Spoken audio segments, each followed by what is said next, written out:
আসসালামু আলাইকুম everyone, job circular today YouTube চ্যানেলের পক্ষ থেকে সকলকে জানাচ্ছি শুভেচ্ছা। আশা করি সকলে ভালো আছেন। জনপ্রশাসন মন্ত্রণালয়ের বিশাল একটি সরকারি চাকরি নোটিশ প্রকাশিত হয়েছে। এই সংক্রান্ত সকল বিষয়ে আপনাদের সাথে বিস্তারিত আলোচনা করব। কোন পদে কতজন নিয়োগ দেওয়া হবে, শিক্ষাগত যোগ্যতা কী কী লাগবে, কীভাবে আবেদন করবেন, সমস্ত বিষয় A to Z বিস্তারিত আপনাদের সাথে আলোচনা করব। তো অবশ্যই আপনারা ভিডিওটি না টেনে সম্পূর্ণ ভিডিওটি দেখবেন। মূল ভিডিওটি শুরু করার আগে সবার কাছে ছোট্ট একটা রিকোয়েস্ট, যারা এখনও চ্যানেলটি সাবস্ক্রাইব করেনি তারা অবশ্যই চ্যানেলটি সাবস্ক্রাইব করে আমাদের সাথেই থাকবেন। তাহলে চলুন মূল ভিডিওটি শুরু করা যাক। তো প্রথমে আমি যে পদটি নিয়ে আলোচনা করব সেটা হচ্ছে গাড়ি চালক। এখানে গ্রেড 15 অনুযায়ী বেতন স্কেল থাকবে। মোট 313 জন এখানে নিয়োগ দেওয়া হবে। তো এই পদটিতে আবেদন করার জন্য শিক্ষাগত যোগ্যতা জুনিয়র স্কুল সার্টিফিকেট বা সমমানের পরীক্ষা উত্তীর্ণ হতে হবে। ভারী গাড়ি চালনা বৈধ ভারী ড্রাইভিং লাইসেন্স থাকতে হবে। অভিজ্ঞতা সম্পন্ন চালকগণ অগ্রাধিকার পাবেন। এরপরে 4 নম্বর আছে গাড়ি চালক। এখানে 73 জন নিয়োগ দেওয়া হবে। জুনিয়র স্কুল সার্টিফিকেট বা সমমানের পরীক্ষা উত্তীর্ণ হলে আপনারা এখানে আবেদন করতে পারছেন। 5 নম্বর আছে অফিস সহকারী কাম কম্পিউটার মুদ্রাক্ষরিক। এখানে 4 জন নিয়োগ দেওয়া হবে। তো এই পদটিতে আবেদন করার জন্য উচ্চ মাধ্যমিক সার্টিফিকেট বা সমমানের পরীক্ষা উত্তীর্ণ হলে আপনারা আবেদন করতে পারছেন। এছাড়া কম্পিউটার মুদ্রাক্ষরে প্রতি মিনিটে ইংরেজিতে 20 এবং বাংলায় 20 শব্দের গতি থাকতে হবে এবং কম্পিউটারে word processing, email, fax machine ইত্যাদি চালনায় দক্ষতা এবং অভিজ্ঞতা থাকতে হবে। 6 নম্বর হচ্ছে হিসাব সহকারী। এখানে মোট 5 জন নিয়োগ দেওয়া হবে। এই পদটিতে আবেদন করার জন্য উচ্চ মাধ্যমিক সার্টিফিকেট বা সমমানের পরীক্ষা উত্তীর্ণ হতে হবে। 7 নম্বর হচ্ছে টাইম কিপার। এখানে 1 জন নিয়োগ দেওয়া হবে। উচ্চ মাধ্যমিক সার্টিফিকেট বা সমমানের পরীক্ষা উত্তীর্ণ হতে হবে। 8 নম্বর হচ্ছে ইন্ডেন্ট সহকারী। এখানে 2 জন। জব সহকারী গ্রেড 16, এখানে 1 জন। এরপরে 9 নম্বরের পরে 10 নম্বরে আছে স্টোরম্যান। এখানে 1 জন।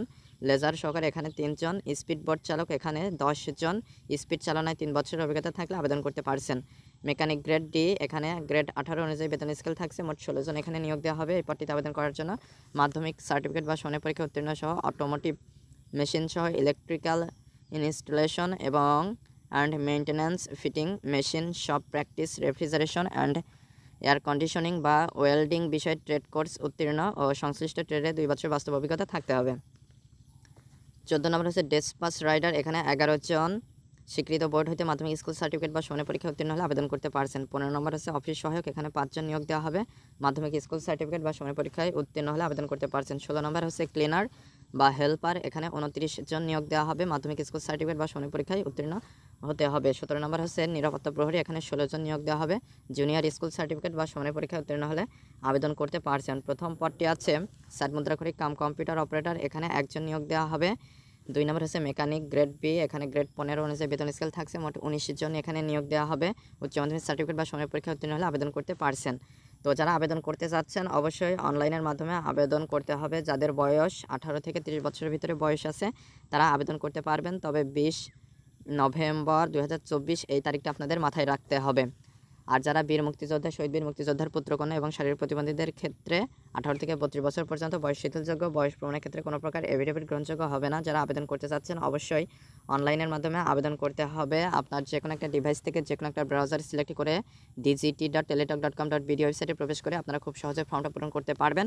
অনলাইনে আবেদনপত্র পূরণ ও পরীক্ষার ফি জমা দানের শুরুর তারিখ এবং সময় 20 নভেম্বর 2024 সকাল 10টা এবং শেষ তারিখ ও সময় 15 ডিসেম্বর 2024 বিকাল 5টা। উক্ত সময়সীমার মধ্যে ইউজার আইডি প্রাপ্ত প্রার্থীগণ অনলাইন আবেদনপত্র সাবমিটের সময় থেকে পরবর্তী 72 ঘন্টার মধ্যে SMS-এ পরীক্ষার ফি জমা দিতে পারবেন। ফর্মটা সাবমিট করার সময় আপনারা যে রঙিন ছবিটা আপলোড দেবেন তার দৈর্ঘ্য হবে 300 এবং প্রস্থ 300 পিক্সেল হবে এবং স্বাক্ষরের দৈর্ঘ্য 300 এবং প্রস্থ 80 পিক্সেল। এগুলো স্ক্যান করে নির্ধারিত স্থানে আপলোড করলে আপনারা আবেদন করতে পারবেন। আপনারা যদি মোবাইলের মাধ্যমে এগুলো তৈরি করতে না পারেন তাহলে কীভাবে তৈরি করা যায় সেটা নিয়ে অলরেডি আমার ভিডিও রয়েছে, চাইলে আপনারা সেটা দেখে নিতে পারেন। তো আপনাদেরকে এই কাজটা হয়ে গেলে আপনাদেরকে SMS করার মাধ্যমে টাকা জমা দিতে হবে। তো প্রথম SMS করার জন্য ডিজিটি স্পেস ইউজার আইডি দিয়ে 16222 নম্বরে সেন্ড করে দেবেন। তারপরে দ্বিতীয় SMS করার জন্য ডিজিটি স্পেস ইয়েস লিখবেন। তারপরে পিন নাম্বার দিয়ে 16222 নম্বরে সেন্ড করে দেবেন। এরপর রিপ্লাই হিসেবে আসবে congratulation applicants name payment completed successfully.